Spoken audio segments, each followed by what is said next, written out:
Our next presenter is Dr. Brittany Rizzo. She is a zoo veterinarian and owner of Wild Ride Animal Transport LLC. Today's topic will be Take Me to the Batmobile. Take it away, Dr. Rizzo. Thank you very much, and thank you for having me. Yes, so we're going to chat a little bit about improving bat welfare during transport. And just for fun, just because I was watching all those fun little animal facts during the break, I'm glad that someone asked me to title this Batman themed, because my dad was a chef and he catered one of the wrap-up meals for one of the Batman movies. And as a thank you to the chef, they gave him a ride in this car, which is awesome. So yay. But anyway, back to bats. So we're going to talk a little bit about the legal aspects of transport, carrier requirements if you were to hire an outside company. Then we'll get to the more fun stuff about how to prepare a crate, what you might want to consider when looking at the vehicle that you're going to use, as well as some husbandry and welfare aspects of bat transport.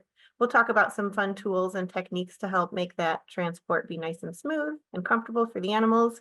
And because nothing goes perfectly, we'll talk about some troubleshooting methods as well. So for the fun stuff, we'll talk about a little bit about permits and documentation. If I've learned anything, it's that, there is no one size fits all, especially while looking into this. There are a wide variety of bat species, and with that comes, a lot of varying requirements.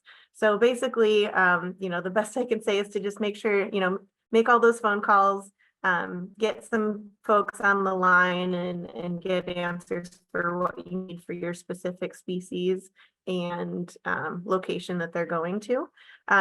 It is good to note that make sure that some species might be protected under certain laws like the Endangered Species Act, or they might be a CITES listed species, and there will be additional requirements and permits that go along with that. And that applies internationally as well. There are some species that are listed as protected species in certain countries or certain regions. I'll hit on a couple examples of that. So, for those of us that are based out of the United States, the first thing you're going to want to do is check in with USDA, US Fish and Wildlife, et cetera, for the various specific permits and requirements that you're going to need. Again, it varies a lot based on the species, so I figured it might be best to just put up the links there for the places that you'll want to go to get started. So there's a link for the USDA APHIS link for information on importing and exporting, as well as the US Fish and Wildlife Service link on importing and exporting. And I've listed a site for the list of ports as well, and then the declaration form. I did reach out to several folks to get their experience with importing and exporting bats, and one person did mention that it can sometimes be a challenge finding a port that will accept certain species that might be considered injurious wildlife. And knowing that, when you're going to do an international transport, you are, setting up inspections with folks at specific ports. You want to make sure that everyone at the port that you plan to go through is comfortable with what you're bringing through and will accept it. So make sure you have all those discussions. When you're looking at other countries, basically just check with the comparable agencies for their specific permits and requirements. So, if you're based out of the US or in North America, I imagine a lot of your imports or exports might be with our wonderful friends to the north up in Canada. So I'll have some examples there, but basically, the first organization you're going to want to reach out to there is the Canadian Food Inspection Agency, or the CFIA. So I have a link to their site there for where to go. In speaking with a couple of colleagues, someone did mention that they exported some Jamaican fruit bats from Canada to Guadeloupe and Martinique. And that one, they only needed a health certificate signed by the CFIA. So it might be fairly simple. It might be pretty tricky, but again, just reiterating that you want to have those discussions with all of the governing bodies. And again, you want to make sure that you're considering regional requirements as well. So for example, up in Canada, Manitoba's Wildlife Act lists several bat species that are protected and would need a Manitoba import permit in addition to all of your other paperwork. Over in Quebec, an approval to import from the Wildlife Ministry is required for all species of bats. So again, you just want to check with all of the potential governing bodies of where they're going and what country and what region. And then I just want to put this fun little note in about food, because I can see that that could be an unpleasant surprise for somebody at a border. But when you're looking through the IATA guidelines, it does mention that fruit, live insects, and mammalian blood, so basically everything that we feed bats, are also subject to import restrictions. So if you are transporting within one country, that's not an issue. You can provide the food that you want to for those animals for the duration of the transport. But if you are planning on going across a border, there's a good chance that the food that you are providing to those bats are not going to be allowed into the country that you're trying to go into. So either if your transport is short enough, maybe you don't provide food for that transport, or if it's a longer trip, you provide it knowing that you are going to make that food accessible for removal and destruction by the inspectors at the port of entry, because we don't want to bring anything into another country that doesn't, that can cause some problems. So once you have confirmed that you're going to do a shipment, if you're going to do it yourself, that's wonderful. If you've decided to use an outside company to do the transport, you want to make sure that those carriers have all the appropriate requirements that they'll need. Number one, you want to make sure that they have experience with the species that they're going to be transporting. You want to feel comfortable that the animals that you are putting into those carriers' hands are in good hands and will be well taken care of. In terms of actual qualifications, if you're based out of the US, all transporters are required to have a USDA Class T registration. I've noticed a lot of institutions think about that right away, and it's always good to make sure that you check for that. But as a commercial transporter, you're also required to have a US Department of Transportation number or US DOT number. So you want to make sure that they are legal on the road with their US DOT numbers, and many states also require state motor carrier registrations. So I'm based out of the state of Ohio, so I also have a PUCO number, which is the Public Utilities Commission of Ohio number. And then for international transports, you want to make sure that those carriers have everything that they need to successfully cross the border so that they don't get hung up with your animal at the border and not allowed to cross through. So typically that requires having registrations with the various governing bodies. And for example, if we are bringing animals from Canada down to the United States, we need to have prepared some what they call PAPS codes, as well as the carrier will need to have their own carrier bond as well. Interestingly, if you're going the other direction and you're bringing animals from the US up to Canada, you have a similar code called a PARS code. But for the most part, if you're doing ground transport, you will not need to have a bond as long as the animal is being released into the country at that first port along the border. And if you're traveling by road, that's obviously going to be the case. So it might be a little bit differently if you're doing air transport. I'm not 100% sure. But again, you just want to make sure that they have all of the requirements that they need to legally transport your animals. And we'll talk a little bit about this towards the end, but they also need to have a contingency plan now, and you want to make sure that they have thought through all of the issues, or at least as many issues that they can think of that might pop up on the road, and have plans in place to help mitigate those. So now we're going to move on to crate prep. So if you're going to be shipping these animals, they're going to have to be inside of a crate to remain safe for the duration of transport. And everyone that I talk to, and in my personal experience, we tend to utilize both the IATA compliance recommendations as well as Luby's shipping protocol. So thank you to Luby for sharing that wonderful information with everybody so that we can keep all of our bats safe. I just wanted to share this picture right here because I think it's really cool. So someone shared a picture with me from Zoo de Granby of a bat transport crate that they had created. And if you put it up right next to the IATA crate example, it is basically exactly the same thing. So well done. I think that's pretty cool. So when we're looking at the IATA recommendations or requirements, you need to make sure when you're choosing the size of the crate that you have a large enough crate that the bats are allowed to move freely. And that includes hanging normally, extending their head, and having the ability to flap their wings for thermoregulation, as well as being able to hang in groups or individually, depending on their species and what they're likely to want to do. The crates do need to be double crated or double framed. So you want to make sure that the outer container can withstand the rigors of transport. You know, it can get bumped around and not worry about it falling apart. It needs to have a hinged door that can be fastened shut. And you need to have mesh covered ventilation holes on at least 3 sides of the crate, covering at least 1/10 of the entire surface. So there's a picture of a crate that's being prepared with that mesh over those ventilation holes. And then for the interior frame, you want to make sure that that is built within the exterior frame so that it's not going to move within the crate. It also needs to have a hinged door that can be fastened shut. That can be something as simple as zip ties. You may want to subdivide the interior frame depending on how many bats and what species you have. And then you also need to ensure that the inside crate also has adequate ventilation. That's usually not an issue because often, or at least in my experience, I've always seen it be completely all mesh. So ventilation is perfectly fine there, but something to consider. And then general care. So IATA recommends that if at all possible, keep that transport itinerary under 24 hours. I've definitely come close to that. So, but you want to be as expedient as possible. For feeding, they mentioned that the needs can vary by species. It does put a comment in there that many bats may not want to eat en route. And that may very well be true. In my personal experience, I have seen that they are quite ravenous when you put the food in there and are very happy to get extra meals along the way. But again, that can vary by species.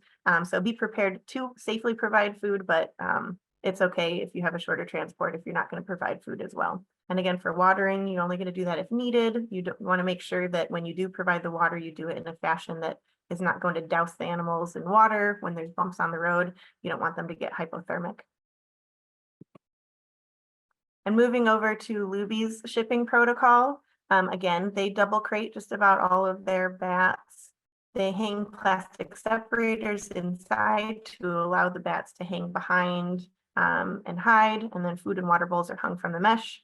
And then as with all kind of live animal crates, you're going to securely close the doors. In the case of bats, you can just use plastic ties, and then you'll apply your live animal stickers and your shipping documents to the outside of the crate. Luby provided a handy little chart on the different Very Kennel dimensions and interior mesh size dimensions based on the species of bat and the number of bats that you're looking to ship. So that is a really great chart to refer to if you are looking to ship something and you need to figure out what size or how many crates you need to get. And then they provided another little document that again, or a chart that also showed different sizes based on different species. And then other comments that they had in the protocol was just that they like to apply shade cloth to the side vents in the door. Again, they put that hide barrier usually within, and they found that putting fruit on skewers attached to the mesh with shower curtain rings has worked pretty well. So we've utilized that as well. So here's just a picture of a bat crate that was getting prepared at an institution that I worked at. And it just kind of shows, you can see the bottom half of the exterior crate as well as the full mesh inside. And on the picture on the right, you can see those plastic little dividers and how the food is hung on the side of the mesh.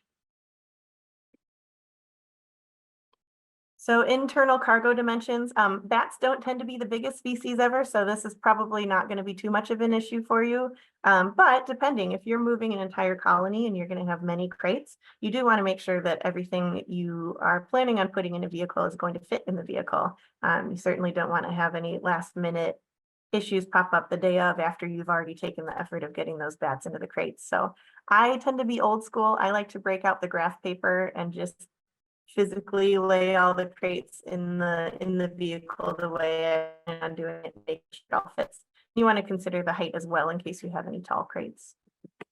And then weight, again, you know, this isn't fish that are in water, so bats don't tend to be an issue when you're considering weight, but it is always just good practice to make sure that all of the animals and crates and supplies and people that you're putting in your vehicle are well within the weight restrictions of the vehicle that you're putting them in. When considering the vehicle, you also want to think about climate control. So a lot of these bat species are going to want to be potentially at a higher temperature than maybe what the ambient temperature outside is going to be. Or maybe you're driving through Arizona and you need to cool it down a bit, but you want to, if possible, having a vehicle with climate control, rear climate control for the cargo area is ideal. That way you can set the temperature to be what is comfortable for these animals. If you can insulate and line the vehicle, even better, because that'll make it easier on your system to maintain those temperatures. But if not, there are things that we can do to help maintain those temperature parameters without that. And we'll get to that a little bit later. But general husbandry and welfare. So you want to make sure that you're being gentle with your catch-up procedures. Typically, vets don't need to be fasted or have anything fancy happen ahead of time. But you want to be as gentle and as swift as possible when you are catching those bats up. And sometimes maybe you're not transporting the animal from one institution to another, but maybe you're transporting them from one part of your institution across the park to another area. And the same regulations and requirements still apply. For example, at my institution, we do have one colony of sea-buzz microbats that probably, it's a self-sustaining colony that at any given time has about 400 to 800 animals.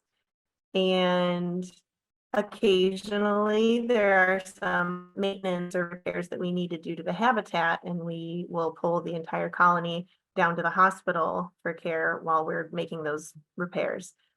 We have found over the years that, if we can get as many staff as possible so that we can be as swift as possible, as well as breaking it up over a couple of days, which is a luxury when you're not shipping them out to another institution. But if you can break up those catch-ups over a couple of days to give those bats that have kind of avoided you during the first half of the catch-up an opportunity to get a break, relax, recover before you go back in there.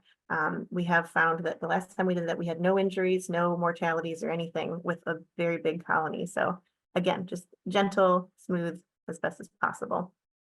And again, you want to have an efficient transport itinerary. So you want to get them from point A to point B as quickly as possible. So if you're going on a bit of a longer trip, perhaps you make sure that you have at least 2 team members driving so that you can trade off and have the one person driving while the other one is resting so that you can avoid long stops for everyone to rest and sleep. You want to try to maintain a smooth, dark, and quiet ride. And then you want to provide food and water as indicated. So monitoring tools. So just some basic environmental monitoring, kind of your first level of monitoring is going to be stuff for the entire cargo area. So again, if you have a climate control or an HVAC system for the cargo area, monitoring those temperatures. You can also use a handheld temperature gun if you want to just double check things, make sure that it's in the range that you think it is. And then on the left, I have a picture here of one of our carbon monoxide detectors. These are small and portable and ultra sensitive. When doing some research, I discovered that the ones that we all have in our houses, it gets surprisingly high before it will start to alarm. So these will alert you to anything over 0 parts per million. So they are very ultra low, ultra sensitive. So I mount it towards the rear of the vehicle by the back door so that if you have if you're going to be idling anywhere, if you're going to be stuck in traffic, you will be alerted if any carbon monoxide were to seep through the seals of the back door and into your cargo area. Luckily, knock on wood, we have never had that happen. It's always remained at 0, but it's good peace of mind to make sure that that's the case. And then video monitors. I apologize to anyone who has ever talked to me about transport before. I'm probably a broken record about this, but I cannot say enough how much I love baby monitors for ground transport. They are an easy, elegant, cost-effective way to provide really excellent monitoring of your animals during transport. They don't require any Wi-Fi, so if you're traveling in the middle of nowhere, that's not a problem. It just uses Bluetooth up to the monitor up in the front of the vehicle. So you can mount a baby monitor looking through a ventilation hole, and you can be up front, not bothering the animal, not stressing the animal out, and have continuous monitoring of how the animal is looking, what they're doing. And if any issues pop up, you can address it right away, which is excellent. And then here's just a view of what that looks like on a baby camera for bats. I can't tell you how fun it is to, go into night mode and you look down at your little camera and you see 50 little glowing eyeballs all in a little huddle looking at you. So it works really well. It's a really great tool. And then another thing that I think is important to monitor is the crate temperature. So you can have your cargo area set to the range that you think you want to have, but I'm sure we all know by now that the temperature range that that animal is experiencing inside a crate could vary drastically from what the rest of that cargo area is. And there are ways to kind of monitor that a little closer. There are nifty little crate or temperature and humidity sensors that you can purchase on Amazon for as cheap as $15 a piece. And they will, you can attach them kind of backwards so that the sensor is facing in over a ventilation hole and get pretty darn accurate readings of what that temperature is inside the crate compared to what the rest of the cargo area is.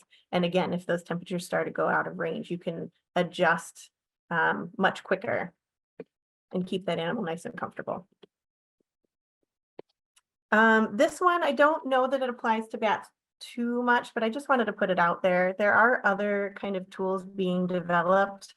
For example, this one is a non-contact vital monitor that you can attach to the outside of a crate, and it will use Doppler to monitor an animal's heart rate, respiratory rate, and core body temperature. It's pretty cool. It goes through metal, it goes through glass, it goes through Plex, it goes through wood. The only thing it doesn't go through that I've figured out so far is water. So if you have a single animal that's not moving around much, this could be a nice little tool to have, but it can struggle a little bit on a bumpy road, and it can only do one animal at a time. So if you have a bunch of bats huddled together and it sees more than one heartbeat, it's not gonna work. But if you ever find yourself transporting a solitary bat, this might be something you can consider as well. So on to troubleshooting, because again, nothing is always going to go perfectly all the time, as much as we would all love that to be the case. So in the event that your HVAC system in your vehicle isn't working or is not going to be able to reach the temperature parameters that you want, you can try to provide supplemental heat or air conditioning. I found that having a battery-powered generator is a quiet, almost silent and safe way to provide extra power inside of a vehicle. So if you have one of those combined with a portable air conditioner or portable heater, you can provide that supplemental heat and the supplemental AC to those animals. And then airflow can sometimes be just as much, if not more important than the actual temperature that that animal is experiencing. So if for some reason you're not getting the airflow that you want in that vehicle, you can use something as simple as a box fan, again, plugged into your battery powered generator, where they also have nifty little flat fans that are designed to go into like electronics cabinets for entertainment systems to keep all the electronics cool. And those are nice little things that you could just slap onto the side of a crate and increase the airflow for that animal as well. So if you have sound that you are trying to fix, there are a couple of things you can do for that. If you find that you're driving and there's maybe a lock banging against something metal or something dinging around, I always recommend bringing along a roll of that adhesive foam tape. So you could rip a little piece of that off and put it on the lock and stop it from banging around. If you are driving in a vehicle that is not insulated or lined, then there might be a lot of outside sounds from the road and the cars around you. And getting something simple like moving blankets and lining them up along the sides or maybe even the ceiling of the vehicle can really go a long way in trying to block those outside sounds. And in the end, if you can't block the outside sound, sometimes replacing it with a sound that is not as scary is something that you can do. So you could get just a little portable sound machine and put on some, raindrop sounds, and maybe that will be more calming to those animals than cars rushing by. But basically, we just want to do anything that we can to reduce the stress. So sometimes that can be something as simple as providing an extra meal, turning the lights down or off, providing a visual barrier to something else that might be in the vehicle with them. Anything you can do to try to reduce the stress for those animals. And here's just a little picture of troubleshooting in action. So before we had more than one vehicle, we did find ourselves in a situation where we needed to use 2 vehicles at once for the same transport. So we had to rent a vehicle, but that cargo van was unlined, uninsulated, everything. And we needed to have internal temperatures within the 50s while we were going to be driving through over 90-degree heat. So we did use those moving blankets on the ceiling and on the walls, and it did a great job of insulating both for temperature and sound. And again, just going back to the contingency plans, just want to point out that all transporters are required to have contingency plans per USDA requirements now. It's the same document and the same requirements as institutions. But when you're looking at transport, whether it's a transporter's contingency plan or your own contingency plan for transports that you're conducting, I would say the 5 biggest categories for transports that I like to make sure we have a plan for are vehicular breakdowns and accidents, a faulty HVAC system, inclement weather and natural disasters that you might come across as you're driving across the country, animal illness, and animal escape. So again, just making sure that you or your hired transporter have thought through those potential issues. They've written down plans. They have the tools necessary to put those plans into place and do what they can to keep your animals safe and comfortable on the road. So that is it. I just wanted to send a big thank you to everyone that I was able to reach out to get some photos of crates or their experience with exports of bats. So thank you to all of you. And I believe Danielle might be watching this, and I think today's her birthday. So happy birthday. But thank you again. That's it. Okay, thank you, Brittany. A couple questions. Is a CDC import permit required for importation of live bats in addition to other agency requirements? That's one of those things I did spend quite a bit of time trying to get people on the line to answer all of the specific questions. Sometimes I was able to get someone on the line, sometimes I wasn't. So I can't answer that question with certainty, and it might vary based on the species as well. So it's just one of those where I would just recommend get someone on the phone and try to get them to answer that directly for your particular instance. Okay, thank you. Are there any special requirements for transporting during educational outreach? Oh, I would say that kind of all of the same requirements are still in place, would be my understanding. So you would still need those bats to be double contained. You'd want to have appropriate PPE in place. You still need to have a contingency plan on board and ready to be accessed in your vehicle.